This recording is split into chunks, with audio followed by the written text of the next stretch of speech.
Agora eu quero convidar os irmãos a abrirem as suas Bíblias no mesmo capítulo que fizemos a leitura alternada. Primeira Epístola de Pedro, no capítulo 2, e leremos apenas o versículo 9. Primeira Epístola de Pedro, capítulo 2, versículo 9. É um texto bem conhecido. Vamos ler todos juntos? O texto diz assim: Vós, porém, sois raça eleita, sacerdócio real, nação santa, povo de propriedade exclusiva de Deus, a fim de proclamardes as virtudes daquele que vos chamou das trevas para a sua maravilhosa luz. Amém. Vamos orar? Santíssimo Deus, obrigado pela tua palavra, e agora dá-nos a graça de entendermos o princípio que ela nos traz, os ensinamentos que ela nos traz e os colocarmos em prática. Dá a condição para isso, e a condição de nos apropriarmos dessa palavra, de entendermos de fato o que ela nos ensina e viver conforme este ensinamento. Que o teu Santo Espírito possa sim trazer as aplicações necessárias à nossa vida por meio desta exposição. Em nome de Jesus. Amém. Irmãos, esta carta, ela destina-se aos cristãos de diversas igrejas espalhadas pela vasta região da Ásia Menor, hoje que pega aquela região da Turquia e outras áreas ao redor daquele país. E Paulo tinha ali evangelizado, aquela região às quais Paulo e seus colaboradores tinham ali levado o evangelho. E esses cristãos, eles estavam enfrentando dificuldades, hostilidades e perseguição por causa da sua fé. E Pedro agora, o apóstolo, ele na cidade de Roma, estando ali naquele momento, escreve esta carta, também relatando que tinha recebido a ajuda de Silvano na redação desta carta, conforme o capítulo 5, versículo 12, e tinha como intenção colocar na mente e coração daqueles irmãos a coragem para enfrentar essas dificuldades. Então o motivo era trazer encorajamento, recordando-lhes que Deus os salvou e lhes deu uma nova esperança pela sua morte e ressurreição, no caso do seu Filho Jesus. Nela, Pedro aconselha de maneira viva os cristãos a perseverarem na fé, de tal modo que aqueles que não fossem cristãos ou não fossem cristãos reconhecessem as suas boas obras e louvassem ao Senhor Deus pela firmeza dele, ou seja, pudessem ter as suas vidas transformadas. E no primeiro capítulo, Pedro escreve sobre a necessidade dos santos crescerem espiritualmente, a fim de receber recompensas eternas. A promessa de salvação, que isso é possível por meio do precioso sangue de Jesus Cristo, destacando que os santos em Cristo são então a geração eleita, o sacerdócio real, a nação santa e o povo adquirido que obtiveram a misericórdia de Deus. Isso é extensível ao capítulo 2. De maneira que nós podemos então olhar para essa perspectiva de sacerdócio e destacar que antes que houvesse uma nação instituída ali em Israel, já vemos a menção ao primeiro e maior sacerdote, que é tido como Melquisedeque, maior, fora Jesus, registrado lá em Gênesis 14, dos versículos 17 ao 20, cujo sacerdote, por meio de Abraão, ele oferece sacrifícios, Abraão oferece sacrifícios e entrega ali o seu dízimo. Todavia é em Arão, olhando para o Antigo Testamento, que vemos o desenvolvimento do ofício do sacerdócio, a organização ali perante Deus e toda a nação, onde o sacerdote usava alguns instrumentos no desempenho do seu ofício, e o sacerdote era aquele que representava o povo diante de Deus, e Deus diante do povo. Chegavam momentos em que ele tinha que se colocar diante de Deus, oferecendo os sacrifícios, depois de oferecer o sacrifício por si mesmo, para que o povo e ele mesmo obtivesse o perdão pelos seus pecados. E é interessante que além desses homens separados por Deus para servirem como sacerdotes, havia também um sentido em que todo o povo de Israel deveria servir de sacerdote às nações. Era a premissa de que deveriam executar a chamada missão centrípeta, que é o que a gente aprende em missiologia. E o que é que isso quer dizer? É o princípio de que as nações deveriam olhar para Israel, adorando ao Deus Todo-Poderoso, e aí se converterem e caminharem e adorarem a este Deus. De forma que o Antigo Testamento, ele já previa de uma forma muito tênue, que uma ordem sacerdotal superior à de Arão seria instaurada no futuro, cuja ordem se referia a Cristo, que estabeleceu um sacerdócio perfeito, sendo ele mesmo um sacrifício oferecido em perfeição. Se no Antigo Testamento um sacerdote teria que oferecer um sacrifício, ele era o intermediador.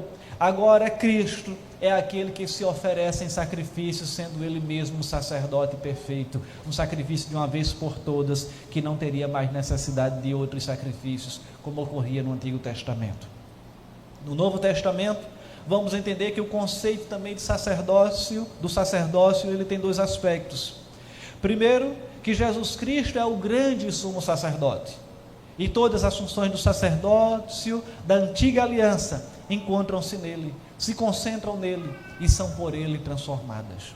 Ele é o único mediador entre Deus e os seres humanos, conforme 1 Timóteo 2,5. Ele é o representante de Deus junto aos homens e o representante dos homens junto a Deus.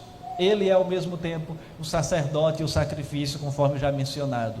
E a carta aos Hebreus expõe claramente a superioridade do sacerdócio de Cristo Jesus sobre o sacerdócio lá do Antigo Testamento, chamado sacerdócio levítico. E apresenta também o caráter definitivo e totalmente eficaz do seu auto-sacrifício sobre a cruz. Ou seja, não há mais necessidade de se oferecer outros sacrifícios. João, escrevendo também, vai destacar essa superioridade de Cristo, de forma que esse é o primeiro aspecto. E qual é o segundo? É que os crentes partilham desse sacerdócio.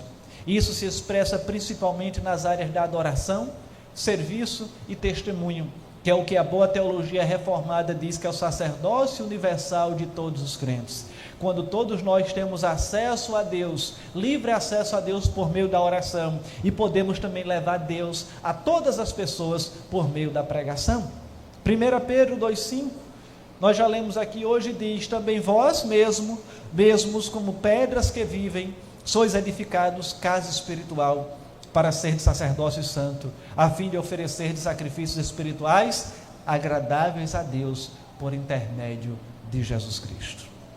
E o texto que nós lemos é o texto base, vai dizer: vós porém sois raça eleita, sacerdócio real, nação santa, povo de propriedade exclusiva de Deus, a fim de proclamardes as virtudes daquele que vos chamou das trevas para a sua maravilhosa luz.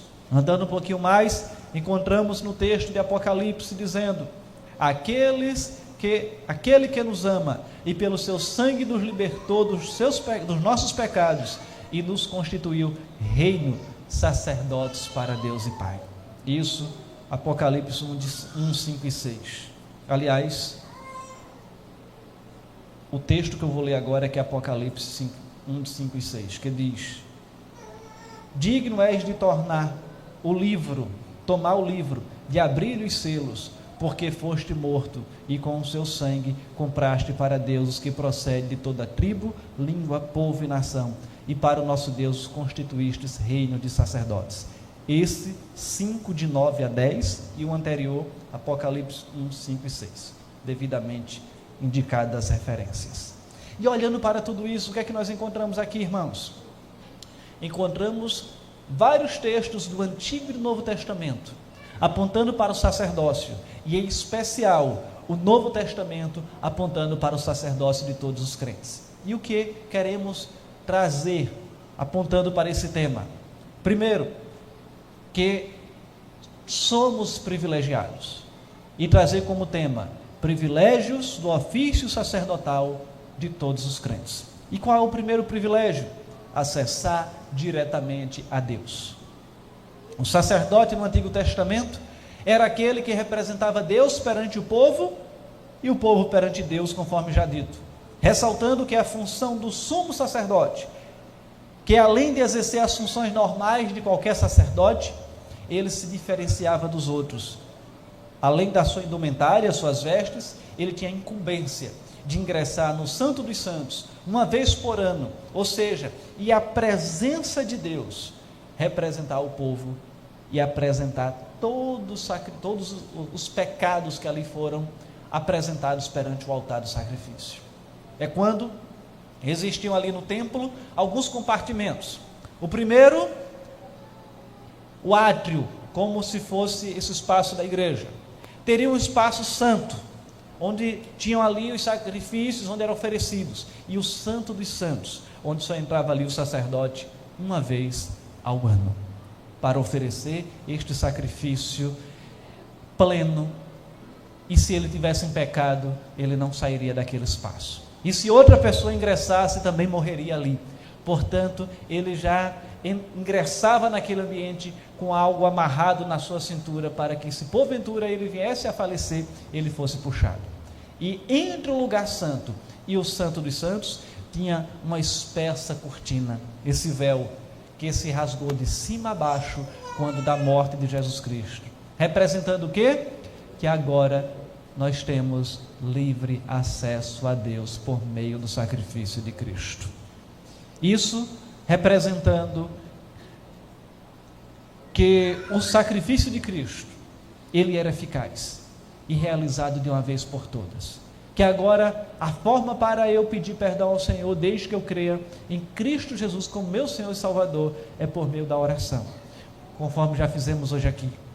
Nos colocamos em oração, pedimos perdão e assim acessamos a presença de Deus. Cristo, ele completou finalmente a obra intercessória sacerdotal, mediante sua morte pessoal e sacrificial, e rasgou esse véu do Santo dos Santos, de cima a baixo, conforme registro de Mateus 27, 51. Como resultado, qualquer crente pode se aproximar do trono da graça diretamente pela fé. E de acordo com esta doutrina, não há absolutamente necessidade de outro intercessor humano, além de Jesus. Por isso, quando oramos, nós conversamos com o Pai e pedimos em nome de Jesus e não no nosso próprio nome. O fato de orarmos, encerrarmos nossa oração pedindo no nome de Jesus, não é simplesmente para compreendermos, ou as pessoas compreenderem que a oração terminou. Não, é porque nós não pedimos no nosso próprio nome, pedimos no nome de Jesus. Lógico que acaba sendo um sinal de que a oração terminou, mas a razão é porque nós pedimos no nome de Jesus. Portanto, se você ora e não conclui a oração em nome de Jesus, é necessário corrigir isso, porque a oração não é no nosso próprio nome, é no nome daquele que morreu por nós na cruz do Calvário, o nosso único intermediário. É necessário orarmos no nome dele. Mas em segundo lugar, cabe ressaltar que o segundo privilégio do ofício sacerdotal de todos os crentes é oferecer sacrifício espiritual. Os sacerdotes ofereciam sacrifícios de quê? Animais, lá no Antigo Testamento. E nós oferecemos sacrifícios de quê? Estamos sob uma nova aliança e temos a responsabilidade de oferecer um novo e vivo sacrifício. E a Bíblia identifica vários sacrifícios que podem ser oferecidos a Deus no Novo Testamento. Quais são eles? Proclamar o Evangelho. É uma forma de sacrifício que a gente oferece a Deus, que estamos procurando agradar a Deus, além de ser uma missão a ser cumprida, um imperativo a ser cumprido, quando o Senhor disse: ide por todo mundo e anunciar o Evangelho a toda criatura. Adorar conforme nós o fazemos nesta noite é uma espécie de sacrifício. Quando eu digo sacrifício, não é no sentido da palavra de ser pesaroso, mas no sentido de que eu estou querendo agradar a Deus, como os sacrifícios do Antigo Testamento tinham esse intuito de agradar a Deus. E nós então temos esse intuito de agradar a Deus. A oração com os crentes e pelos crentes, a nossa oração de interceder pelos outros, é uma espécie de sacrifício agradável a Deus que nós podemos fazer. O desenvolvimento da santidade, o martírio, morrer pela causa do Evangelho, conforme Pedro, Estevão e tantos outros morreram, e tantos cristãos têm morrido hoje. Aqueles que vivem num ambiente denominado de igreja perseguida, têm morrido por causa do Evangelho.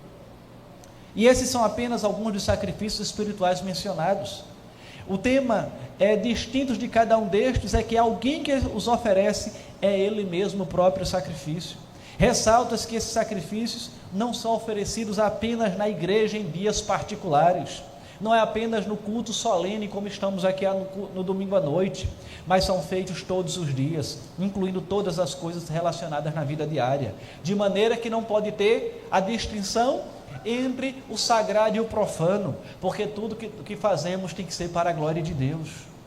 Muitas vezes fazemos aquela distinção: isso aqui é sagrado, isso aqui é secular, isso aqui é a minha vida da igreja, é minha vida sacra, isso aqui é a minha vida secular. Não, o crente não pode ter essa distinção.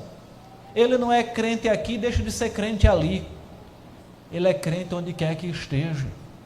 Portanto, quer comais, quer bebais ou façais qualquer outra coisa, faça para a glória de Deus. De maneira, irmãos, que não existe o profano, o secular e o sagrado para o crente. Tudo tem que ser sagrado, tudo tem que ser para a glória de Deus. Esse é o princípio que nós aprendemos na palavra de Deus. Mas o outro privilégio que nós podemos destacar, que é em terceiro lugar, que é esse privilégio de proclamar a palavra de Deus. Então isso faz parte do privilégio do ofício sacerdotal de todo crente. O primeiro foi acessar diretamente a Deus, o segundo foi oferecer sacrifício espiritual, e o terceiro é proclamar esta palavra, é proclamar o Evangelho. O sacerdócio de todos os crentes inclui não apenas o testemunho das ações de quem usa a sua vida em alto sacrifício, mas também o testemunho específico da palavra. A proclamação da palavra, ela não foi confiada a uns poucos na igreja, ao clero. Não, ela foi confiada a todos os crentes, que são chamados de sacerdotes reais, conforme nós lemos aqui. Porque Deus chamou os crentes em sacerdócio real, foi para proclamar as maravilhas da graça de Deus. Quando olhamos aqui no texto, vamos encontrar no versículo 9 dizendo o seguinte: vós sois o quê? Raça eleita, sacerdócio real, nação santa, povo de propriedade exclusiva de Deus. Mas tudo isso tem um objetivo, é o final do versículo. A fim, olha o objetivo: a fim de proclamardes as virtudes daquele que vos chamou das trevas para a sua maravilhosa luz. Quais são essas virtudes?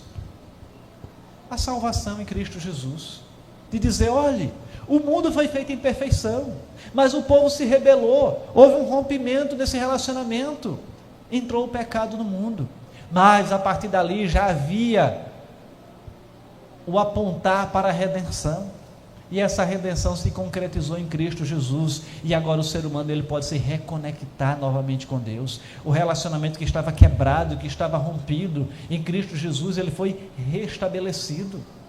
Então essa é a mensagem do Evangelho, e dizer que vai chegar um dia em que haverá consumação. E o que é isso? É quando não haverá mais choro, não haverá mais doença, não haverá mais sofrimento, não haverá nenhuma das atrocidades que existem neste mundo e nenhuma maldade, porque Cristo vai voltar e habitaremos no novo céu e nova terra. O Evangelho já foi pregado nessas simples palavras, de Gênesis a Apocalipse, e são essas virtudes que a gente precisa anunciar. Isso é o resumo do Evangelho, e é o que nós precisamos fazer a cada dia, e nós somos chamados para isso. de anunciar as virtudes, proclamar as virtudes daquele que nos chamou das trevas, ou seja, do pecado, para a sua maravilhosa luz, ou seja, viver em Cristo Jesus. Em quarto lugar, um outro privilégio é interceder por todos os crentes. O sacerdócio não é apenas para si mesmo, é para encorajar os crentes a servir e socorrer outros dentro e fora da igreja. Um sacerdote não está apenas envolvido com um relacionamento vertical entre ele e Deus, mas deve estar também envolvido no ministério relacional horizontal entre ele e os homens, e ser canal de bênção entre Deus e os homens. Orar por outro é uma responsabilidade e envolve o sacrifício espiritual de si mesmo. Os crentes são então os sacerdotes do mundo, e com fé podemos ir a Deus livremente e interceder por nós, pelos nossos irmãos e irmãs e por toda a humanidade. Quantas vezes nos deparamos com pessoas que dizem: irmão, ore por mim. Você está ali, a pessoa sabe que você é crente, ou então numa conversa ali foi identificado e diz: irmão, ore por mim. Sabe qual é a melhor coisa a você fazer? É orar imediatamente para não esquecer. Porque muitas vezes a gente promete e diz: sim, eu vou orar, e depois a gente esquece de orar. E aí, como é que ficou? O irmão está lá contando com a sua oração. Ou aquele que não é crente está lá contando com a sua oração. Então a gente deve orar imediatamente por aquele pedido. E lógico, colocar, se puder anotar no bloco de notas do celular, no papelzinho, alguma coisa, anote para não esquecer. Mas se puder, ore imediatamente. Assim, o sacerdócio de todos os crentes consiste no chamado dos fiéis a testemunhar de Deus e de sua vontade diante do mundo, e oferecer as vidas em serviços a esse mundo, por meio da proclamação do Evangelho, por meio da oração e por meio da ação de ajuda àqueles que estão também à nossa volta. É Deus então quem cria este sacerdócio e consequentemente cria a comunhão entre os crentes, para intercedermos uns pelos outros e por outros.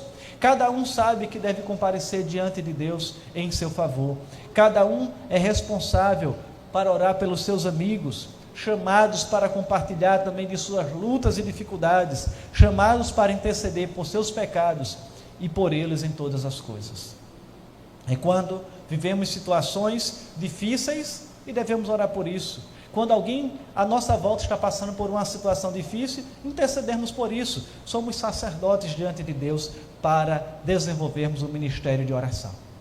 O sacerdócio de todos os crentes é uma comunhão em que cada cristão, em vez de viver para si mesmo, vive para Deus, por outros, e é suportado também por outros. Não é só a gente estar orando pelos outros, são outros orando por nós também para que a gente permaneça firme.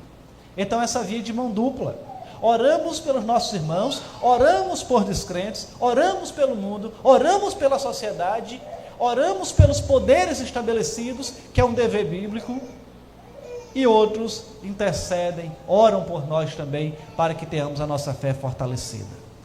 E assim, temos que orar pela expansão do Evangelho.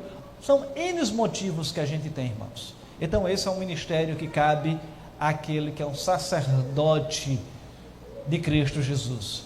Exercer o sacerdócio universal de todos os crentes implica também em ser um sacerdote na oração. E algumas verdades práticas que podemos trazer para a nossa vida. Primeiro, o princípio do sacerdócio universal dos crentes nos fala do grande privilégio que temos como filhos de Deus. Ou seja, cada cristão é um sacerdote. Cada cristão tem livre e direto acesso à presença de Deus como único mediador e Senhor, que é Jesus Cristo, por meio dele. E a aplicação disso daqui é: temos usufruído desse privilégio? Temos livre acesso a Deus por meio da oração. Ontem o presidente esteve aqui e talvez muitos quisessem ter uma audiência com ele. Eles chegam ali, conversar, bater um papo com o presidente da República. Mas alguém que é muito maior do que o presidente da República, que é o Criador de todas as coisas, é o nosso Deus. E nós podemos acessar Ele todos os dias, todas as horas. E quantas vezes nós negligenciamos esse livre acesso que nós temos? Portanto, desfrutemos, irmãos, desse livre acesso que nós temos àquele que é o nosso Senhor Deus. Por outro lado, é necessário entender que esse privilégio de ser sacerdote, de exercer o sacerdócio universal de todos os crentes, conforme já explanado e repito agora, não é algo individualista. A ênfase dos reformadores está no seu sentido comunitário. Somos sacerdotes uns dos outros, devemos orar, interceder e ministrar uns aos outros. E à luz do Novo Testamento, todo cristão ele é um ministro, ou seja, um servo. A expressão grega, diáconos, quer servir a Deus e servir uns aos outros, o que resulta então da ideia de serviço e compartilhamento. Hoje nós vivemos na época do compartilhar. Qualquer rede social, né, que você acessa, tem lá, compartilhe, já tem lá o link para você compartilhar, ou pelo menos uma aba, ou qualquer coisa lá para você compartilhar. Você chega aqui, nossa transmissão está acontecendo agora pelo YouTube. Aí você chega lá, tem embaixo do vídeo, compartilhe. Aproveitando, você que está nos assistindo, compartilhe, tá certo? Para que mais pessoas ouçam a mensagem. E os irmãos que estão aqui também, depois assistem e compartilhem também. Eu estou abrindo parênteses aqui, já aproveitando a palavra, tá certo, irmão? A palavra compartilhar. E se você também não acessa, não assiste as mensagens, não compartilha, não é inscrito, acesse, se inscreva, compartilhe, para que a mensagem seja alcançada, alcance mais pessoas, tá certo? E tem uma equipe de mídia que está cada vez mais se capacitando para melhor servir por meio desse ministério. E assim, irmãos, nós somos o povo chamado a compartilhar o Evangelho, a compartilhar das nossas orações e a alcançarmos mais pessoas como sacerdote de Cristo Jesus, como sacerdotes de Cristo Jesus. E assim, entendendo que somos comissionados, treinados, chamados para esse ministério especial da pregação do Evangelho e da oração. E olhando para tudo isso, podemos então entender que esse ministério ele ainda envolve o ministério do encorajamento, que é quando estamos na nossa caminhada nos deparando com tantas pessoas que às vezes estão fracas, desanimadas na sua caminhada como cristão, e nós somos chamados para chegar junto dessas pessoas e dizer: não desista, não esmoreça, vamos caminhar juntos, porque o alvo é Cristo Jesus e o que nos aguarda é algo magnífico, algo que nem olhos ouviram, nem ouvidos ouviram e nem jamais penetrou no coração humano. E sabe o que eu tenho falado muito com o meu grupo de discipulado? Meus grupos, né? Um já terminou, já estou caminhando com outro, já começando outro. É que nós sabemos o final da história. Então esse é um outro privilégio do crente em Cristo Jesus. Nós sabemos o final da história. Quando a gente olha para a Bíblia, a gente sabe o início da história. Muitos cientistas estão pesquisando, criam teorias, mudam teorias, em busca da origem da humanidade, em busca da origem do mundo. Mas nós já sabemos o início da história, está aqui em Gênesis capítulo 1. E muitas pessoas vivem perturbadas porque não sabem qual é o final da sua história, porque não sabem como vai ser o final da sua vida, porque não sabem qual vai ser o final desse mundo. Mas nós também já sabemos. Quando olhamos para a Bíblia, ela também nos informa como será. De forma que nós temos mais este grande privilégio: saber o início, o meio e o fim. Estamos vivendo o meio da história, caminhando para o fim. Não sabemos se vai ser amanhã, se vai ser daqui a um ano, 5, 10, 15, 100, 1000 anos. Não sabemos. O que sabemos é que hoje nós escrevemos a nossa história, fazendo parte dessa grande história. E essa nossa história, ela também está sendo escrita no livro da vida. Na verdade, já está escrita. E nós precisamos nos apropriar desses grandes privilégios e viver de modo que o nome do Senhor seja honrado e glorificado. E encorajando aqueles que estão desanimados nessa caminhada. De forma, irmãos, que olhando para tudo isso, Precisamos rogar ao Senhor que Ele nos dê graça para valorizarmos e praticarmos fielmente o princípio bíblico do sacerdócio universal de todos os crentes, redescoberto pelos reformadores do século XVI, e dessa maneira, seguindo a verdade e amor, cresçamos em tudo naquele que é o cabeça, Cristo, de quem todo o corpo, bem ajustado e consolidado, pelo auxílio de toda a junta, segundo a justa cooperação de cada parte, efetua o seu próprio aumento para a edificação de si mesmo em amor. Esse é um texto que está lá em Efésios, capítulo 4, versículo 15. Em outras palavras, é estarmos juntos, unidos, anunciando o Evangelho, vivendo o Evangelho, orando e encorajando uns aos outros rumo à Nova Jerusalém, rumo aos novos céus e nova terra. Que o Senhor nos abençoe e continue ministrando graça sobre as nossas vidas. Vamos orar mais uma vez.